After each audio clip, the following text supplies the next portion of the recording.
உங்க friends R family உங்களுக்கு ஏதாவது ஆடியோ அனுப்புறாங்க வாட்ஸ்அப்ல அப்படிங்கும்போது, நீங்க வெளியில எங்கேயாவது இருக்கீங்க, இல்ல ரொம்ப பிஸியா இருக்கீங்க அப்படின்னா, அந்த ஆடியோவ உங்களால லிசன் பண்றதுக்கு தேவையான பொறுமை இருக்காது. பட் அந்த ஆடியோல என்ன மெசேஜ் இருக்கோ, அத அப்படியே டிரான்ஸ்கிரைப் பண்ணி கீழ டெக்ஸ்ட் மெசேஜா டிஸ்ப்ளே பண்ற ஆப்ஷன வாட்ஸ்அப்ல கொண்டு வந்துட்டாங்க. இது ரோல் அவுட்டும் ஆயிடுச்சு. இந்த ஆப்ஷன நீங்க எனேபிள் பண்ணணும். ஸோ செட்டிங்ஸ் போய்க்கோங்க. செட்டிங்ஸ் போயிட்டு சாட் கிளிக் பண்ணீங்கன்னா, இத டிரான்ஸ்கிரைப் சாட்ஸ் அதாவது வாய்ஸ் மெசேஜஸ டிரான்ஸ்கிரைப் பண்ற ஆப்ஷன் இருக்கும். அந்த ஆப்ஷன ஆன் பண்ணுங்க. இந்த மாதிரி கேட்கும். கேட்ட உடனே ஓகே குடுத்துட்டு ஆன் பண்ணீங்க அப்படின்னா, இப்போதைக்கு இங்கிலீஷ் உட்பட 4 லாங்குவேஜஸ் இருக்கு. பட் கூடிய சீக்கிரத்துல எல்லா லாங்குவேஜ்க்கான சப்போர்ட் வந்துரும். நீங்க ரிசீவ் பண்ண வாய்ஸ் மெசேஜ் இங்கிலீஷ்ல இருக்கு அப்படிங்கிற பட்சத்தில் இந்த ஆப்ஷனை கொடுத்துட்டீங்க அப்படின்னா இனிமேட்டு அந்த ஆடியோவை லாங் பிரஸ் பண்ணி டாப் ரைட்ல இருக்க அந்த 3 டாட்ஸை பிரஸ் பண்ணீங்க அப்படின்னா டிரான்ஸ்கிரைப் ஆடியோ அப்படின்னு சொல்லிட்டு ஒரு ஆப்ஷன் வரும்.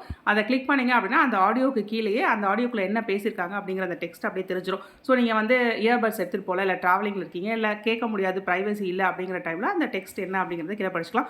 கூடிய விரைவில் எல்லா லாங்குவேஜஸ்க்கு வரப்போது தமிழ் உட்பட. ஸோ இது இன்னும் ஆன் பண்ணலன்னா ஆன் பண்ணி வச்சுக்கோங்க. ஸோ தட் உங்களுடைய பாஸ் மெசேஜஸ் எல்லாமே வந்து டிரான்ஸ்கிரைப் ஆகி ரெடியாக இருக்கும். இதை பற்றி தெரியாத உங்கள் ஃப்ரெண்ட்ஸ் அண்ட் ஃபேமிலி கூட இந்த வீடியோ ஷேர் பண்ணி அவங்களுக்கும் தெரியப்படுத்துங்க.